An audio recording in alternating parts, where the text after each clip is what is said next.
Olá a todos, eu sou o professor Antônio Marcelo Jackson, da Universidade Federal de Ouro Preto, e nós estamos começando mais um Fórum Internacional de Ideias, cujo tema central hoje é a guerra comercial entre China e Estados Unidos. O palestrante principal é o professor José Luiz Albuquerque, também da Universidade Federal de Ouro Preto. José Luiz tem graduação em Direito pela UFMG, tem mestrado pela Universidade de Utrecht em Análise Econômica do Direito e doutorado pela PUC Minas Gerais em Relações Internacionais. Também participa desse fórum o professor José Medeiros, da Universidade de Estudos Internacionais de Zhejiang, na cidade de Hangzhou, na China. Dito isto, agradeço a presença sempre do meu amigo, querido amigo José Medeiros, e agora também do nosso convidado de hoje, o professor José Luiz Albuquerque. José Luiz, a palavra é totalmente sua, fique à vontade, tá, para expor, afinal, o que é essa guerra comercial, quais as implicações dela, enfim, todas as suas nuances. Fique à vontade, meu amigo. Mas que prazer estar aqui nesse contexto tão interessante, de perspectivas diferentes, sobre um tema que, com certeza, é um tema transdisciplinar, né? Não adianta a gente olhar para uma questão tão importante como nessa guerra comercial entre Estados Unidos e China, só pela perspectiva do direito, ou só pela economia, ou só pela geopolítica, né? A gente tem que entender até, né, professor Medeiros, os aspectos culturais que estão por trás também, questões históricas que são muito importantes para a gente entender como é que a China se posiciona hoje diante desse tipo de comportamento,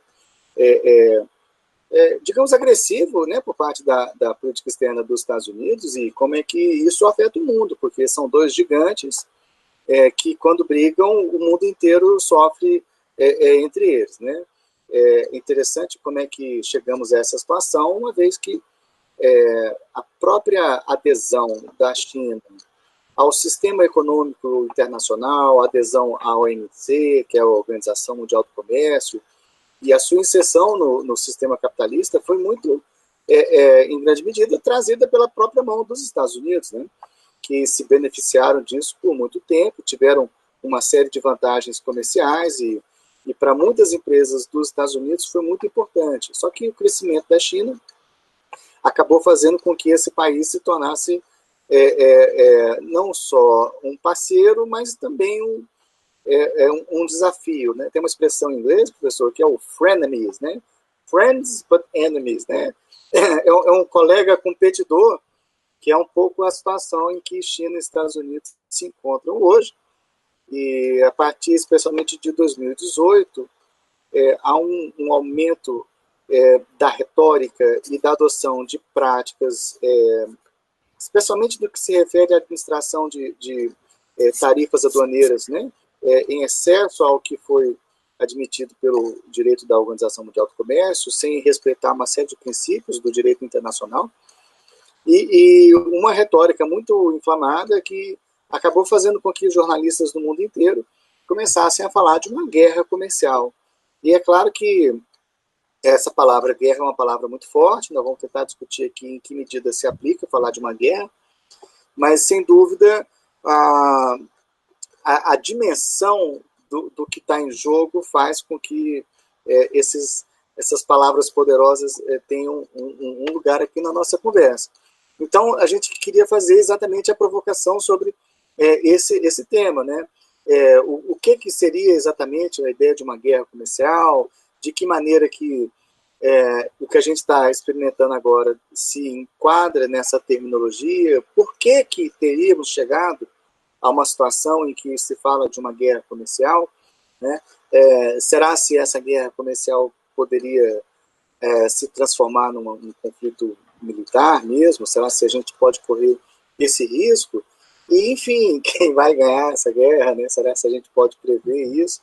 Tem um palpite. E, dentro do possível, a gente poderia especular como é que fica o Brasil nesse cenário, uma vez que esses gigantes aí, sem dúvida, é uma movimentação de placas tectônicas e está todo mundo sujeito ao terremoto. É mais ou menos essa a perspectiva que eu queria provocar. Mas, antes da gente aprofundar, eu queria dar a palavra para o professor Medeiros para como é que ele tem percebido a temática da guerra comercial, pelo menos assim na mídia, no cotidiano, da perspectiva na China. Olá, professor Luiz Carlos, né? José também. É Luiz assim como Albuquerque. Albuquerque, José Luiz Albuquerque. Eu sou José também. E nós somos conterrâneos também, nós somos nordestinos. Olha, então só estamos longe por um acaso agora, né? Ah, Então, em primeiro lugar, assim, realmente é uma honra participar de um fórum como este. O fórum vai se consolidando como um espaço para reflexão, né? Isso, mérito total ao professor Antônio, pela ousadia de fazer esse projeto e de persistir nele, mesmo em momentos de dificuldades que passa a Universidade Brasileira. E isso permite também já usar essas novas tecnologias e reunir mentes, né, de diferentes partes para um olhar mais abrangente, como o professor falou, não é mais uma questão disciplinar, é uma questão plus transdisciplinar, né, não só na área de estudos, mas até na questão de percepções por parte de segmentos da sociedade que não estão necessariamente vinculados à academia. Sobre este tema, penso que é o grande tema da atualidade. Não tem nada mais importante no sentido de geopolítica, né, no sentido da política internacional, não tem nada mais de relevante que isso. Como o professor mencionou muito bem, são dois grandes gigantes, e agora sim são dois grandes gigantes. Talvez 10 anos atrás não fosse apenas um gigante contra um candidato a gigante. emergente, né? Uma potência emergente. Uma potência emergente, né, usando os termos aí adequados das relações internacionais. E agora não, agora já é sim um novo padrão de embate. Sobre a perspectiva de dentro da China, a minha percepção aqui dentro da China, eu tenho percebido, já algumas semanas eu percebi que houve uma mudança no discurso. Isso é muito relevante. A mídia chinesa começou a enfatizar uma luta anti-norte-americana. O Diário do Povo lançou uma espécie de editorial, que são recados, né? São recados, sobre a questão da longa marcha. Eu, curiosamente, escrevi um artigo, já faz um ano e pouco, sobre essa questão da longa marcha, o espírito da longa marcha, o que é. E quando lançou aquele artigo, num grupo que eu participo com alguns colegas pesquisadores, eu mandei para eles e disse, olha, observem isso aí, porque neste texto está a chave do que a China está a pensar e de como ela vai agir. E que chave é essa? O espírito da longa marcha, né, que é um espírito de sacrifício dentro da concepção chinesa, né, dentro da narrativa chinesa. E de sacrifício para enfrentar uma situação que precisa ser enfrentada, no caso, era a invasão japonesa, e com as condições altamente desfavoráveis que os chineses tinham. Então, essa, digamos assim, de forma muito geral, mas nos pontos-chave, o que eles consideram como um espírito de longa marcha. Então, a primeira coisa que a China está fazendo é preparar o imaginário do seu povo para suportar possíveis quedas na economia, possíveis sacrifícios, interrupções de fluxo de comércio, etc, etc. Coisas difíceis. O que é muito normal na tradição chinesa. Então, e aí a gente liga a televisão, ou as mídias sociais gerais, se o discurso, até no geral, no cotidiano, é sobre o acontecimento japonês, isso é muito comum aqui nas televisões, agora ele voltou contra os Estados Unidos. Então, para mim, isso é um sinal claro de que o embate já está em um novo estágio. O Rafael ontem, um amigo nosso, que às vezes também está aqui com a gente, levantou uma hipótese que eu achei muito pertinente, né? A hipótese dele é: os Estados Unidos, a China acreditou por um período significativo nas palavras dos Estados Unidos. A China acreditou. E aí, ela, por isso, tentou negociar ao extremo e ceder ao extremo. Chegou um momento, isso muito recente, digamos, de coisas de umas semanas, de que ela percebeu de que os Estados Unidos não queriam negociar.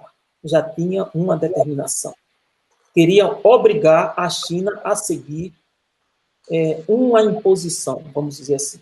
Ou uma proposição, tem lá, você tem que seguir isso. Uma submissão da China. Isso.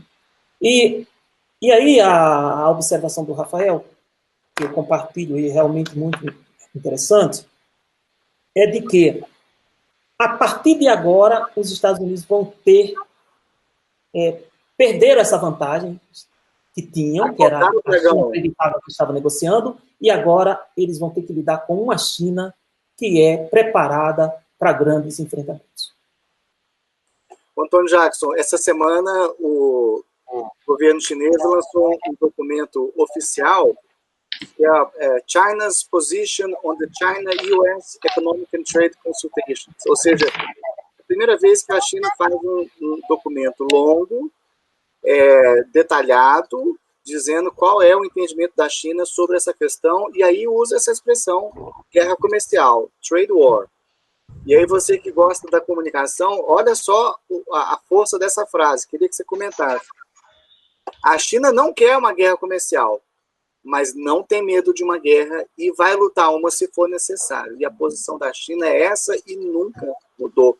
Quer dizer, se o Trump estava blefando, estava falando pelos cotovelos ou não, agora parece que acordou o dragão e a China está se posicionando como quem está preparado para, como diz um amigo meu, haja o que hajar, né? A China vai estar no ponto. E aí? Eu acho curioso, pensando no primeiro comentário do Zé Medeiros, a respeito da longa marcha, eu me lembro do Destino Manifesto, né, que é algo tão comum na sociedade norte-americana.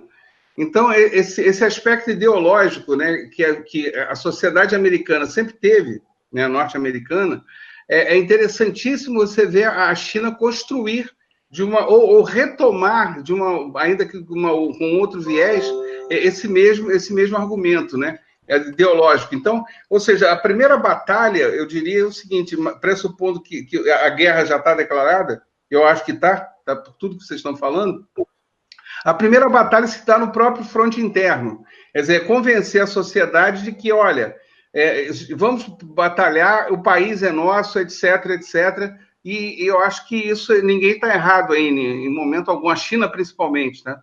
É interessante também pensar, né, e aí por um sujeito que não tem formação em economia como eu, que conhece de ouvir falar, lembrar que quando você fala em guerra comercial, seja lá o que for, não se refere apenas à sua capacidade de produção, mas também à sua capacidade de consumo, né?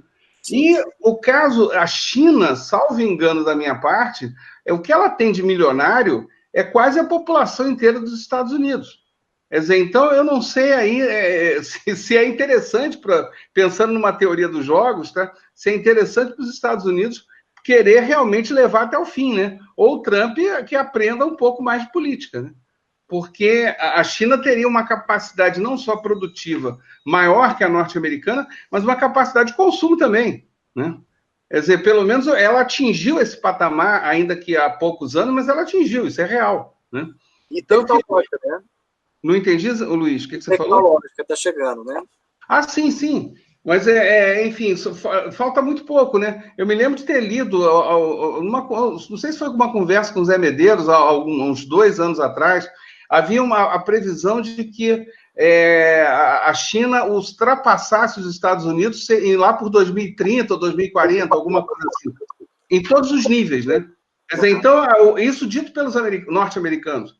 Então, isso é um dado interessante. Agora, eu queria voltar para você, Luísa, é o seguinte, feitos esses comentários iniciais, e aí já para a gente já começar a aprofundar alguma questão, dentro das coisas que você já estudou e que eu sei que você é especialista, na questão dessa guerra comercial e de uma ideia de uma guerra híbrida, e até mesmo, e aí pensando na teoria, vamos pensar o seguinte, até para aquele que vai nos ver, vai nos assistir, né, no nosso vídeo, ou vai ler a nossa revista.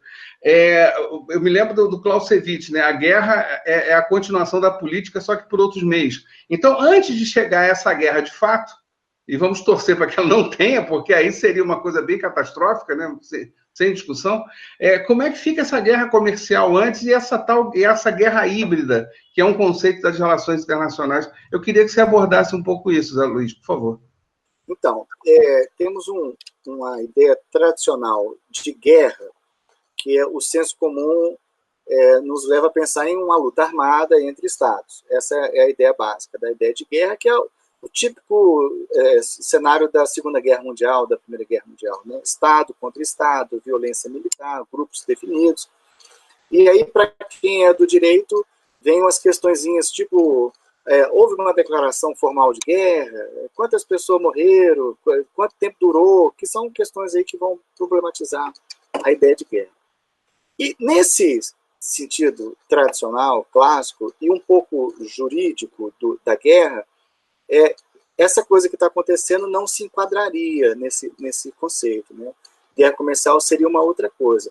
O problema é que, a partir especialmente da Guerra Fria, passou-se a perceber que há uma série de agressões entre estados que não ocorrem no formato da luta armada. Tem uma série de formas de enfrentamento que não tem mais aquela ideia do grupo armado que vai lá e mata e destrói tudo. No entanto, há um espírito aí de troca de agressão. Então, alguns teóricos começaram a trabalhar com outras noções, entendendo que ainda que não se tenha a luta armada, você pode ter um tipo de ação de qualquer forma que prejudique os governos adversos, né, os adversários, que, veja, a expressão é muito abrangente, qualquer forma de prejudicar os governos. E isso envolve atos diplomáticos, econômicos, políticos, propaganda, movimento de dissidentes, infiltração de agentes, pressão diplomática, fake news, lawfare, sanções econômicas, guerra cibernética e uma série de outras ações assim que muitas vezes são pontuais e não necessariamente você tem o pacote inteiro, né? Dependendo do momento, dependendo do contexto, adota uma coisa ou outra. Então começou a se falar de guerras não convencionais, e aí a expressão guerra híbrida ela está muito associada a você utilizar, dependendo do objetivo, certas táticas que podem envolver ações militares ou não militares, ações secretas ou ações abertas, ações econômicas ou ações jurídicas, diplomáticas, cibernéticas, né? E dentro dessa essa ideia, não há dúvida de que tem havido uma série de ataques, né, especialmente dos Estados Unidos contra a China. Por muito tempo a China vinha respondendo dentro daquela perspectiva da lei de Italião, né? Olho por olho, dente por dente, um olho por um olho. Então, tudo que os Estados Unidos fazia, a China devolvia exatamente ali no mesmo tamanho, né? A ideia de retaliação está muito associada à lei de Italião, no mesmo nível. Mas a partir dessa semana, com esse posicionamento oficial, a China muda um pouco o tom, deixando muito claro o seguinte, que a China não estava buscando esse enfrentamento, ela não provocou esse enfrentamento, como o professor Medeiros falou, ela sentou para negociar várias vezes, ela aceitou, em grande medida, ceder, ela entende que o crescimento dela acaba incomodando outros países, inclusive os Estados Unidos, e ela aceita negociar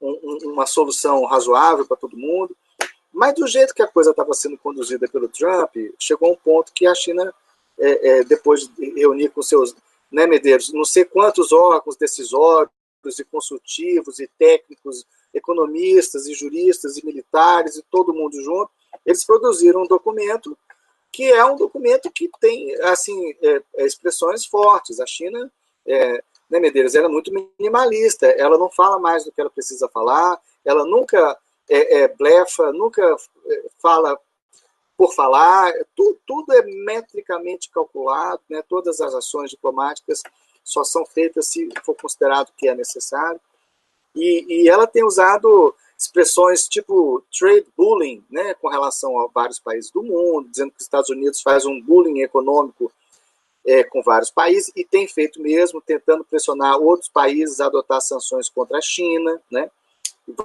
Vamos lembrar que enquanto os Estados Unidos está pressionando a China, ele está pressionando a Rússia, o Irã, a Venezuela, a Coreia do Norte, e a Síria, e todo mundo que não está submetido, né, tem que lidar com um pacote de uma série de medidas que não vão só no campo militar, mas também econômico, vários tipos de pequenas sabotagens, como a questão de acesso à utilização dos sistemas internacionais de pagamento, né? E nesse documento, eu queria que o Medeiros comentasse, eles deixam claro o seguinte: primeiro, a economia da China e dos Estados Unidos é integrada demais, é interligada, a interdependência econômica faz com que seja uma péssima ideia eles entrarem nesse tipo de conflito, e o mundo inteiro sofre junto, e que a única coisa que faz sentido para eles é a cooperação win-win, né? E eu acho que eles estão deixando claro aqui que eles entendem que há espaço para um acordo em que haja soluções mutuamente satisfatórias, contanto que seja um acordo que não exija da China um tipo de submissão no que eles chamam no campo dos princípios. Depois o Medeiros vai comentar com a gente como é que a China tem os traumas dos acordos assimétricos, né, os acordos desiguais, né, de 100 anos atrás, que é uma coisa que até hoje não desceu na garganta dos chineses, da maneira como a Inglaterra, né, as potências europeias trataram a China. E ela coloca isso: olha, a gente negocia, a gente quer chegar a um acordo, mas a gente não vai ceder nada no que se refere aos princípios. E o princípio significa que tem que ter um tratamento igualitário, tem que ser bom para os dois, e não pode ter uma coisa que só a China que cede, só a China que aceita, como era o que os Estados Unidos estava propondo. E talvez, como o professor Medeiros falou, Estados Unidos talvez não quisesse um acordo, e sim provocar, né? E aí, professor Medeiros? Palavra sua, José. Está muito interessante essa conversa. Ela vai precisar de uns. Espero que não precise de 50 fóruns, né? 50 fóruns significa 50 anos de luta. Mas é possível que tenhamos aí, seja um embate prolongado, não vamos chamar de guerra, talvez um embate prolongado. O professor Antônio lembrou muito o Clausewitz, né? E a guerra é uma extensão da política. Esse embate comercial, na minha visão, é uma extensão da política. Esse é o ponto central para mim.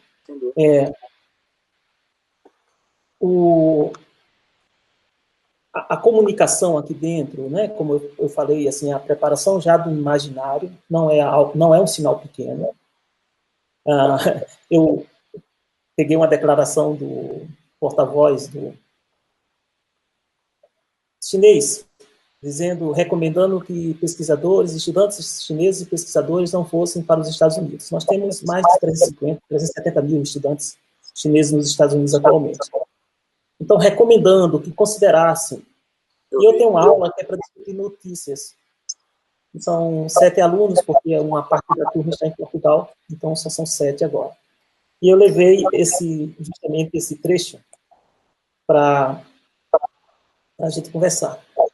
Aí eu perguntei: o que é que o governo chinês está dizendo para vocês? Está dizendo para vocês tomarem cuidado quando for decidir? Ou está dizendo para vocês não irem? Todos os 7 está dizendo para nós não irem. Isso entra no comentário que o professor José Luiz levantou sobre a questão dos termos da comunicação. Se no livro branco, né, que ele faz referência, a China entra com termos muito duros, é porque o estágio já está muito profundo. Porque, no geral, a linguagem chinesa, ela é direta, realmente, é muito objetiva, mas ela não... O que é duro, ela encontra uma maneira mais soft de dizer, como esta. Todo chinês sabe que é para não ir fazer mais teses, pesquisa, então vai para a Inglaterra, vai para a Irlanda, vai para Nova Zelândia, vai para o Canadá, enfim, vai para a Austrália, mas não vai mais para os Estados Unidos. Vão boicotar os produtos chineses também? Será? Vamos... Isso... Agora, por exemplo, neste caso, os Estados Unidos talvez é quem vão ter que cortar os produtos chineses. Já estão cortando. Eu perguntei errado. Eu quis perguntar se os chineses vão boicotar os produtos estadunidenses também nessa coisa cultural também. Será que vai haver uma repulsa a produtos dos Estados Unidos? Não há dúvida. Porque aí o conceito de inimigo na China é muito claro. E sobre a questão ainda, uns comentários para poder avançar em algumas questões sobre o que o professor José Luiz falou, a questão da guerra, por exemplo, o conceito de guerra na China. O conceito de guerra na China é o livro clássico, no imaginário chinês, é o livro clássico, a Arte da Guerra, né, do Sun Tzu, em Fá, seguir a lei.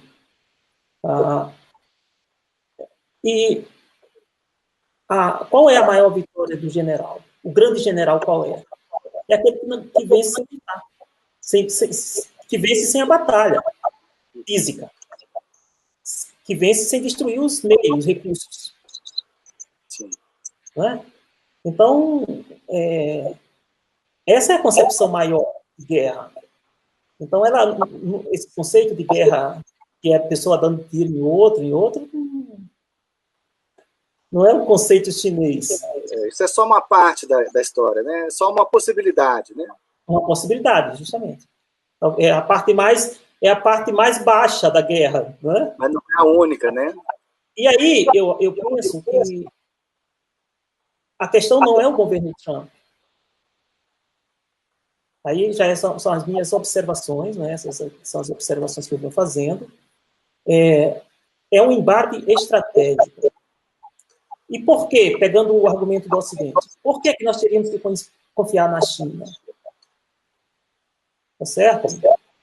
Por que nós teríamos que confiar nesse discurso da China de win-win, de todo mundo vencer? Ou será que ela não está planejando com essas altas tecnologias uma forma de dominação?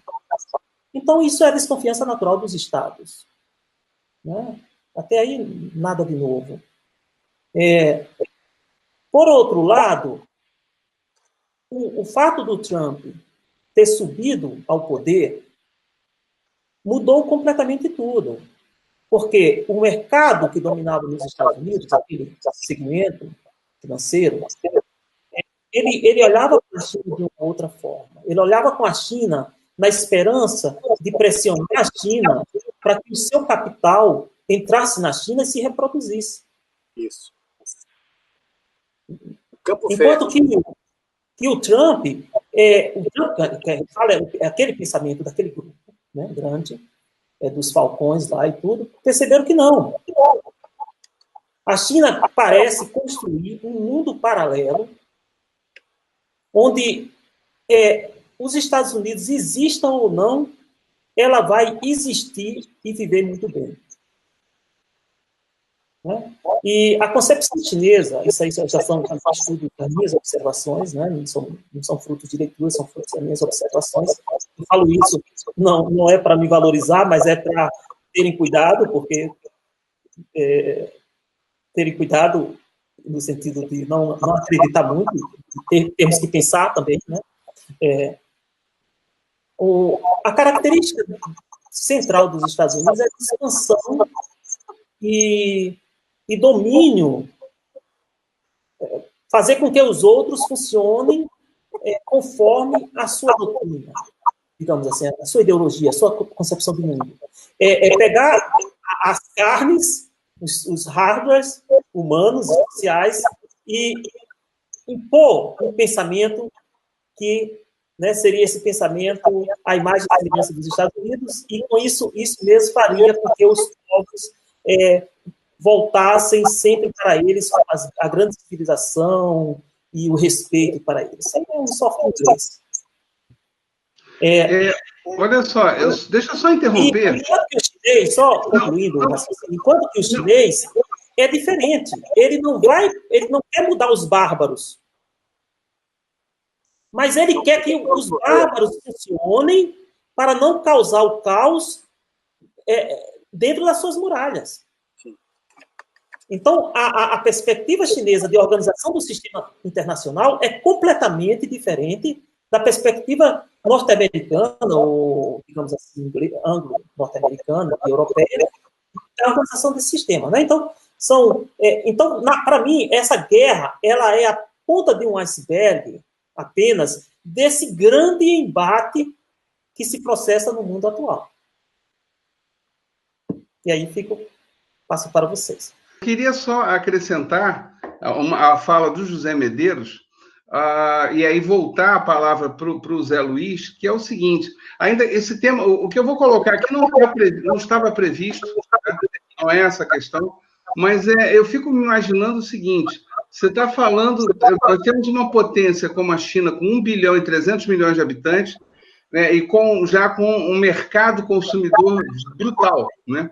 Você tem do lado a Índia, já com seu 1 bilhão de habitantes, e que está tentando, a duras penas, seguir um caminho, né? Quer dizer, então, que seria, com as devidas proporções, mais para a China, né? Também estão escapando da influência americana. E dentro dessa guerra comercial Estados Unidos-China, a pergunta que eu me faço aqui, mas é apenas para uma conversa totalmente à toa, porque isso não estava bem previsto aqui na nossa conversa, se de repente a Índia não será beneficiada com isso, né? Eu fico pensando numa história dessa. Ou até mesmo até que ponto, quer dizer, a Índia é o lado da China, né? Algo assim. Então, enfim, eu não sei, pessoal aqui, eu estou pensando alto para a gente depois só conversar rápido e depois voltarmos para o nosso assunto principal aqui. E aí passo para você, Luiz, se você quiser comentar alguma coisa, principalmente aquilo que o Zé Medeiros falou, é claro, e secundariamente o que eu acabei de dizer aqui. Você me ouve?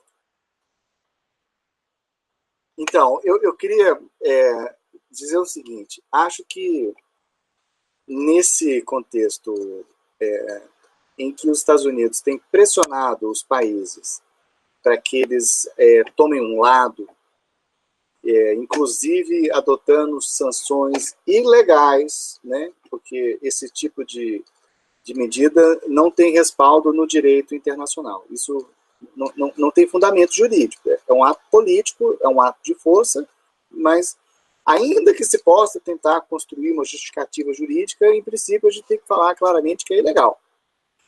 E não estou vendo muito entusiasmo, nem de parceiros tradicionais dos Estados Unidos, em comprar essa briga com a China que os Estados Unidos está querendo que os outros comprem. Eu acho que eles estão ficando cada vez mais isolados quando tentam esse caminho e criando problema para a gente que, né, é aliado, né, não são adversários.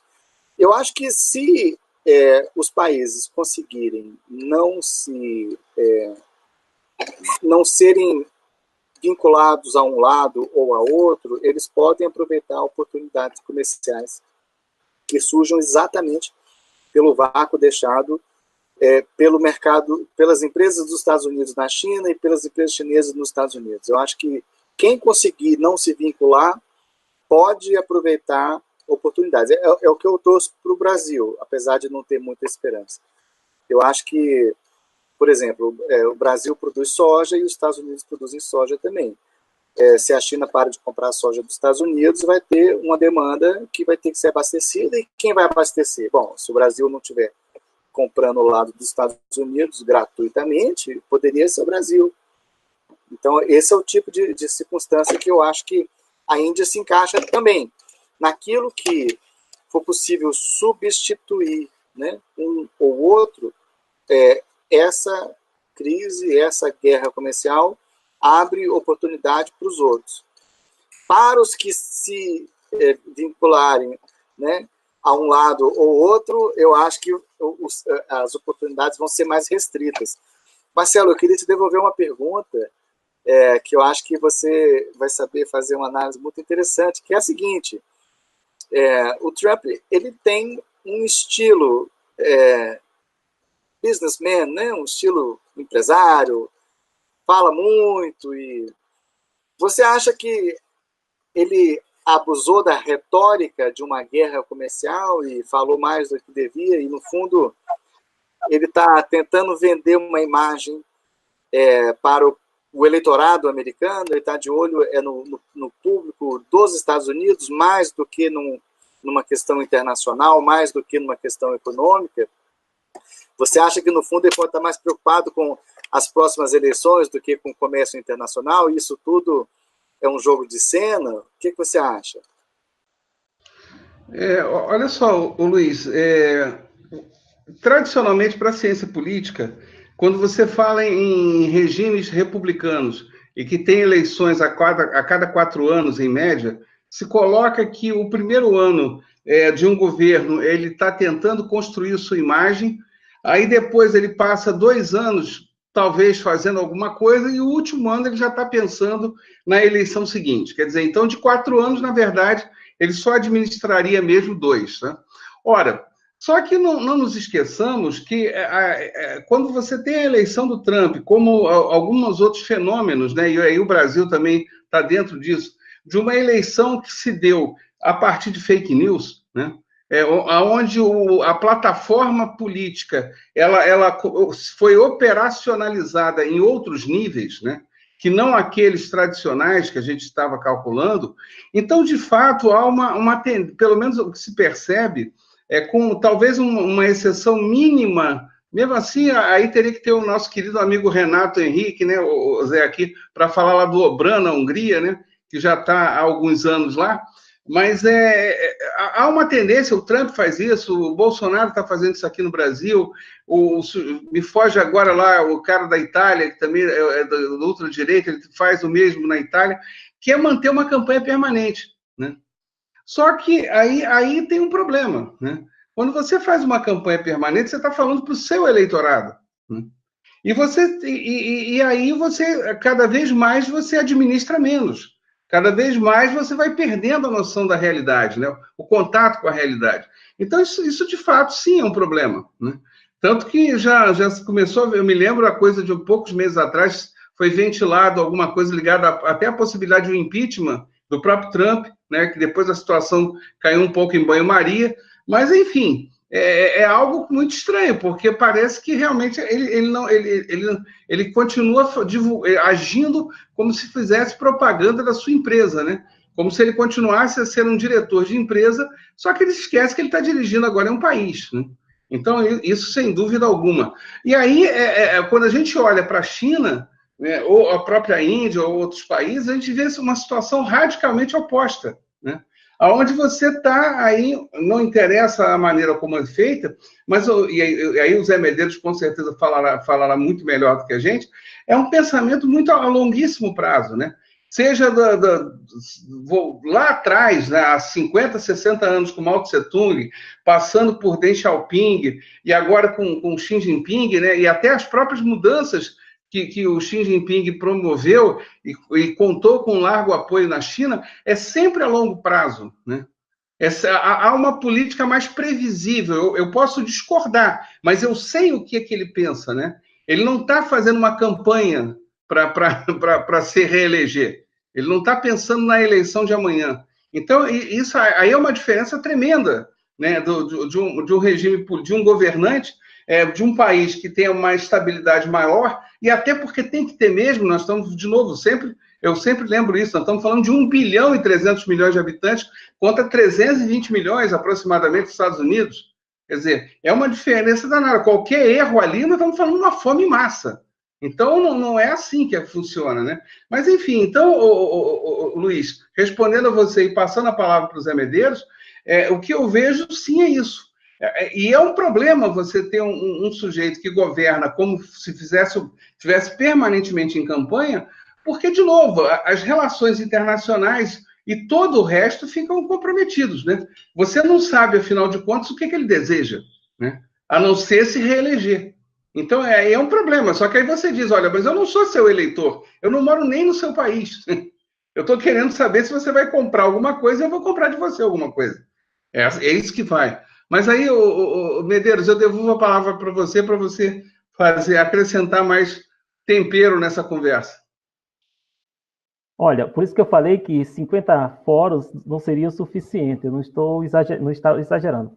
Esse tema que o professor José Luiz Albuquerque traz, que é uma hipótese interessantíssima e não só interessante, mas muito possível de ser verdadeira, que eu acho que a China conta com isso, de que o jogo do Trump nessa situação, na verdade, não é para enfrentar a China, mas sim para se fortalecer internamente e conseguir a sua reeleição.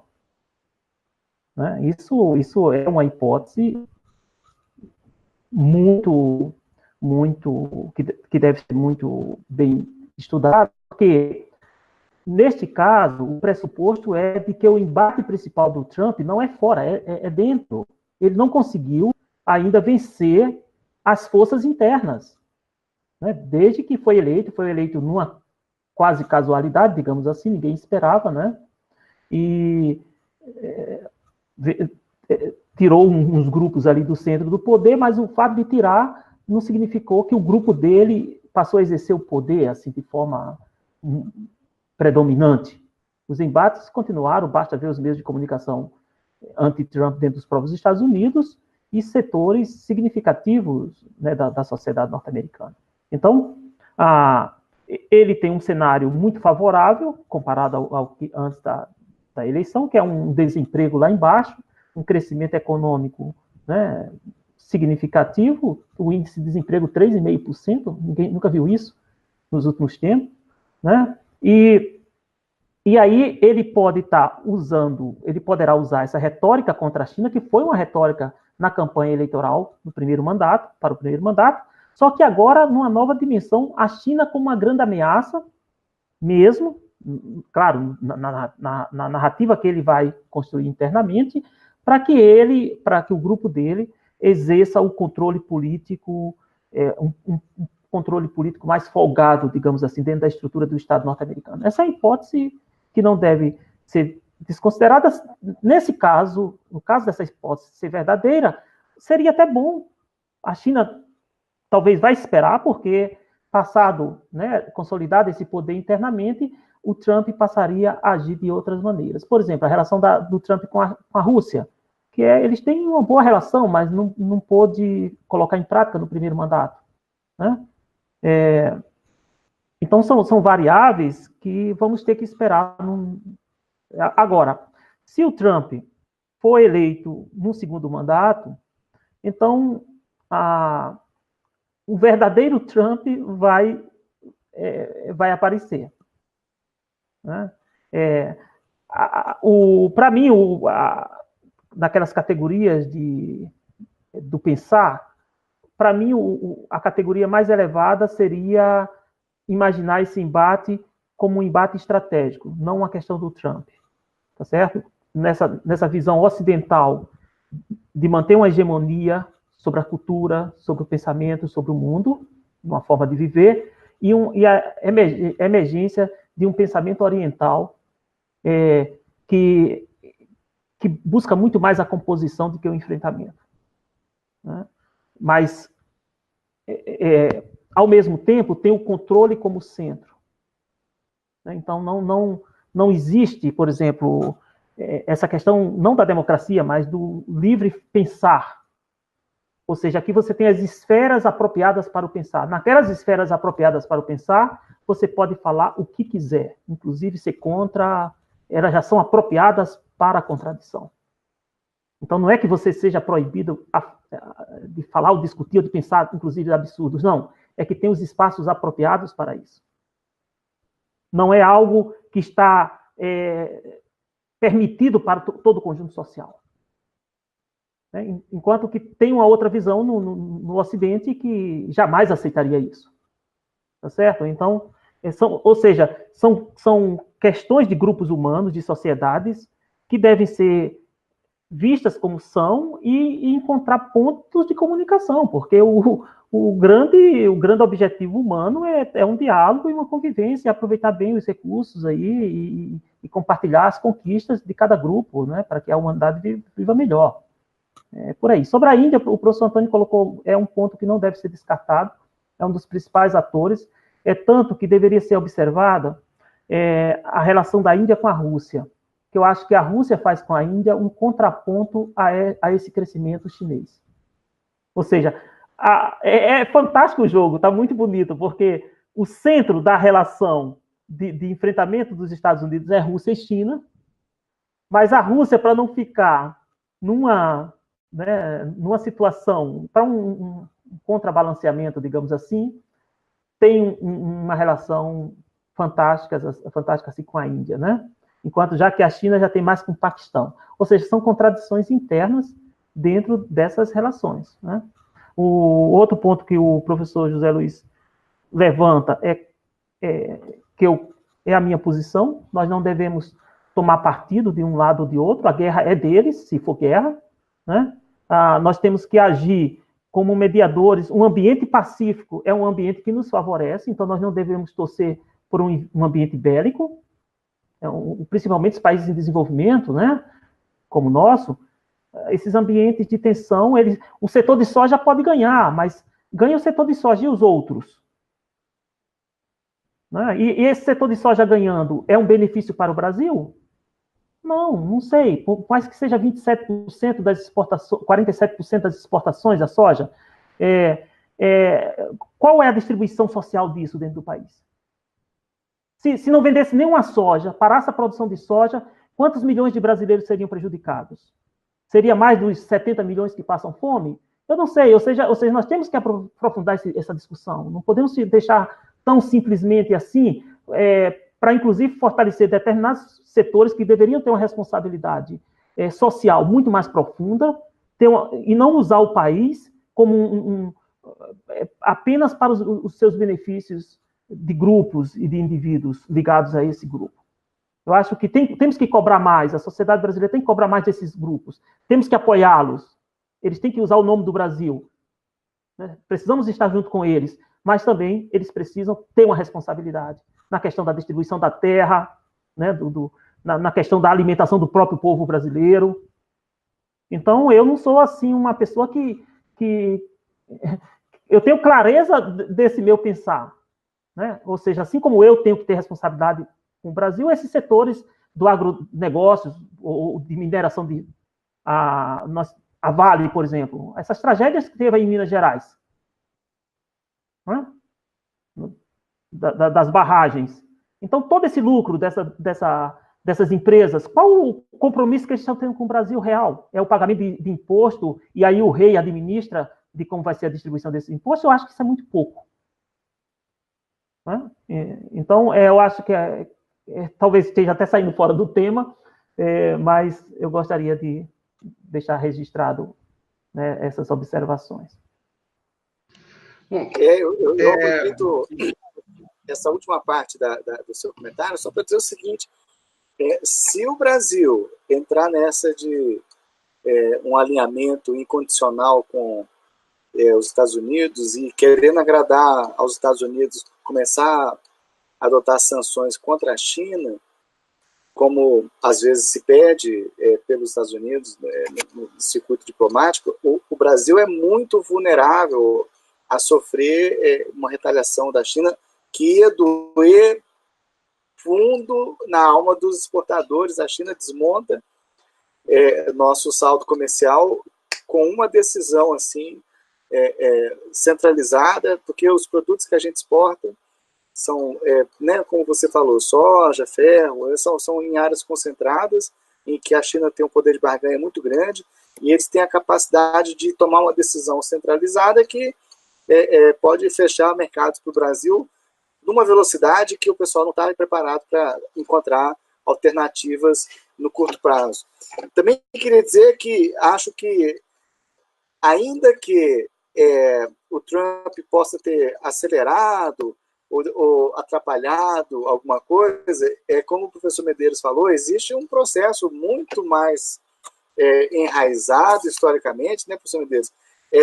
A ascensão da China e o declínio dos Estados Unidos fatalmente, em algum momento, se encontrariam, e havia uma especulação. O senhor se lembra que nos anos 80 falava que uma guerra dos Estados Unidos com o Japão seria algo inevitável, né? Acabou não acontecendo, mas a ascensão dessas potências às vezes gera especulação, e essa coisa do modelo asiático, chinês, o modelo de integração, por exemplo, a iniciativa Cinturão e Rota, que é uma proposta de integração econômica completamente diferente daquela ideia básica da liberalização comercial, aquela coisa que vem a partir de Bretton Woods, a partir da liberalização comercial tipo OMC, né? FMI, é outro paradigma de integração, né? É muito mais focado num estilo de cooperação que me parece mais equilibrado os benefícios, né? E eu acho que realmente há não diria um choque de civilizações, como gosto de dizer, mas há um antagonismo de modelos que tem nesse episódio né, a ponta do iceberg apenas, né, professor? Pegando o gancho aí de vocês, e que primeiro informar, bom, duas conclusões eu já cheguei, né? Que numa guerra comercial entre Estados Unidos e China, o Brasil morre numa bala perdida. Quer dizer, isso aí eu não tenho a menor dúvida da conclusão que eu chego.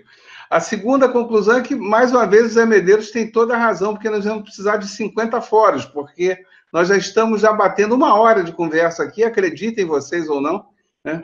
E, infelizmente, nós já temos que partir para as considerações finais, né? Então, para seguir uma certa ordem até para o nosso convidado, eu queria pedir a você, José Medeiros, que fizesse as considerações finais, e aí, encerrando, o José Luiz também fizesse as dele, os últimos comentários. Por favor.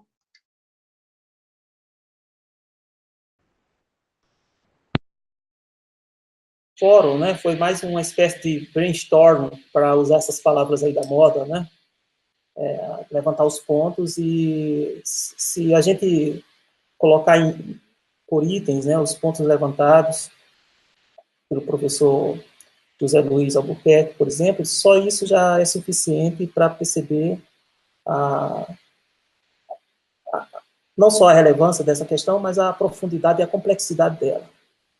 Então, e dentro desses tópicos, desses itens colocados, cada um vai merecer um aprofundamento especial. O que fica claro em relação ao Brasil é que nós não devemos, pelo menos assim, entre nós aqui, parece que há um consenso, não devemos cair do lado de nenhuma das duas narrativas. Precisamos ter a nossa própria narrativa. Principalmente a narrativa dos Estados Unidos não nos é favorável, porque ela quer aliar, ela quer fazer como talvez restaurar o confronto que teve na Guerra Fria contra a União Soviética. Quem está de um lado, quem está do outro, né? Então, ela quer saber quem são os parceiros, ou se o Brasil vai comprar ou não tecnologia da China, como da Huawei, etc, etc. Então, isso seria muito ruim para o processo de desenvolvimento brasileiro. Por outro lado, existem alguns mitos em setores estratégicos do Brasil que eles não deveriam acreditar. Esse conhecimento precisa chegar até eles, de alguma forma vai chegar, que, por exemplo, eles acham que a China, como é um grande consumidor de commodities, fica na dependência do consumo de soja brasileiro. Se os Estados Unidos não vendem soja, o Brasil vai ser beneficiado, etc, etc. Dependendo da posição brasileira, se for uma posição de agressividade contra a China volta a comer arroz. E é esse fator, que é do começo da conversa, do espírito da longa marcha, que os analistas do mercado, né, brasileiro e outros, não estão levando em consideração. Pensa que os chineses são o retrato dessa atualidade, comendo tudo, comprando tudo. Isto é apenas um filigrama deste grande filme, né? Então, eles são capazes de sacrifícios. Isto é chave.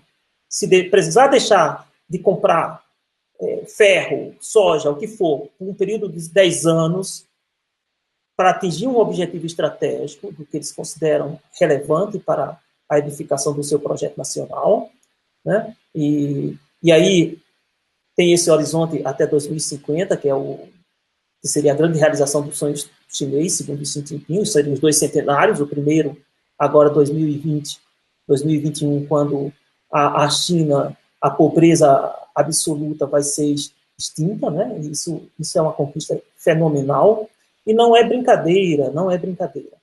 Né? Andando aqui, eu ando nos interiores, eu visito aldeias, eu visito lugares pobres, eu não sou aquela pessoa que vive na China, que vai só para os centros urbanos, bata as fotos e diz isso é China. Não, eu vou para lugares que é igual ou até mais difícil do que no Nordeste brasileiro, no sertão. Né?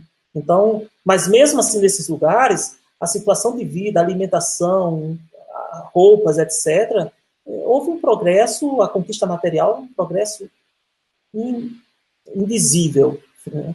Até. Então, ela vai conquistar isso, e a outra grande meta é um Estado com capacidade de exercer sua soberania. E o mundo vai ter que aceitar isso, e aí sim não vai ser mais impor, vai ser dialogar. A China tem a vantagem do diálogo, na sociedade que se constrói no diálogo, apesar de que a visão também ocidental é um pouco distorcida em relação a isso. Ela tem os princípios, mas ela tem uma flexibilidade. Se não fosse a flexibilidade, ela não teria durado 5.000 anos. Né? Esse é outro fator. Enfim, era isso. Realmente, professor José Luiz, eu acho que esse papo nós poderíamos continuar. Né? Nós aprendemos aqui muito com você, as suas indicações são relevantes para que a gente pense com mais profundidade alguns aspectos. Antes dessa conversa eu não estava observando. Né? E parabéns para a Universidade Federal de Ouro Preto, ao professor Antônio, aí, pelo fórum, né, por essa persistência. E é isso, eu acho que estamos no caminho certo, persistir e construir conhecimentos com várias perspectivas. Né? Obrigado e fico honrado de estar aqui com vocês. Obrigado, Zé Medeiros. Agora eu passo a palavra a você, Zé Luiz. Deixo a você o encerramento do nosso fórum de hoje. Fique à vontade. Quanto tempo a gente tem? É seu critério, entendeu? É que não sou tão rígido assim como mediador, fique tranquilo. Tá certo. Olha, que interessante, eu gostei muito desse debate, a gente fica com um gostinho de quero mais, né? A gente queria poder alongar, quem sabe a gente encontra outros pretextos para fazer isso. Eu queria deixar só mais algumas reflexões no seguinte sentido. Penso que nessa perspectiva histórica de longa duração, a razão pela qual os Estados Unidos está se movimentando nesse sentido é porque ele está perdendo essa guerra econômica já. Ele está declarando essa guerra porque economicamente ele está perdendo. A China está engolindo os Estados Unidos dentro do jogo capitalista. A China se tornou, em todos os critérios, exceto aquilo que é indexado ao dólar, uma economia maior do que os Estados Unidos, mas também mais dinâmica e mais promissora. A perspectiva de futuro da China é muito mais consistente, coerente e palpável do que qualquer proposta do Ocidente, diria, mas particularmente dos Estados Unidos. Então, assim, penso que a razão pela qual eles se sentem compelidos a acelerar, aumentar esse conflito se deve ao fato de que eles já estão, em grande medida, perdendo espaço no mercado internacional, no próprio jogo do capitalismo. Né? E acho que vai perder mais. Né? Acho que a ultrapassagem da China é algo inexorável nesse contexto, e não é essa guerra comercial que vai mudar. Acho que a China tem condições de absorver melhor o ônus dessa guerra do que o próprio Estados Unidos, que está provocando. Acho que ela aguenta, né? Com mais saúde, com mais reserva, com mais fôlego do que os Estados Unidos. E acho que a iniciativa Cinturão e Rota, né, as novas rotas da seda, oferecem para os países, mesmo da América Latina, que nem estão na rota da seda antiga, atrativos tão interessantes que eu não vejo os Estados Unidos conseguindo aglutinar em torno de uma proposta, né, estadunidense, grande apoio internacional. Tanto que eles estão forçando os outros países a fazer algo que eles não estão querendo fazer, e estão oferecendo nada em troca, a não ser pressão e ameaças. Né? E mais do que isso, os Estados Unidos, no governo Trump, e aí eu acho que é uma coisa que faz diferença de um presidente para o outro, ele promoveu um profundo desengajamento das networks de governança internacional. O governo dos Estados Unidos implodiu aquelas iniciativas de fazer os megablocos de integração comercial com a Europa de um lado e com a Ásia do outro. Ele sabotou o NAFTA, ele retira apoio da ONU, ele esvazia todos os órgãos internacionais praticamente. Então, assim, ele está desengajando os Estados Unidos dessas networks, e a China está ocupando todos os espaços que são abertos e ocupando porque os países pedem, porque as organizações pedem. O FMI pediu dinheiro para a China deu. A ONU pede dinheiro para a China dá. Os BRICS precisam de dinheiro, ela vai lá e cria o novo Banco de Desenvolvimento e assim por diante. Então, eu acho que, no fundo, antes de começar essa guerra, eu acho que a China já ganhou. Ela está sendo atacada porque ela está ganhando. Né? Penso que essa guerra não vai se esquentar nem tanto no ponto comercial, que eu acho que ela não vai ser tão profunda como se imagina, porque, como eu disse, acho que quem está provocando a guerra tem mais a perder do que quem está sendo provocado. Penso que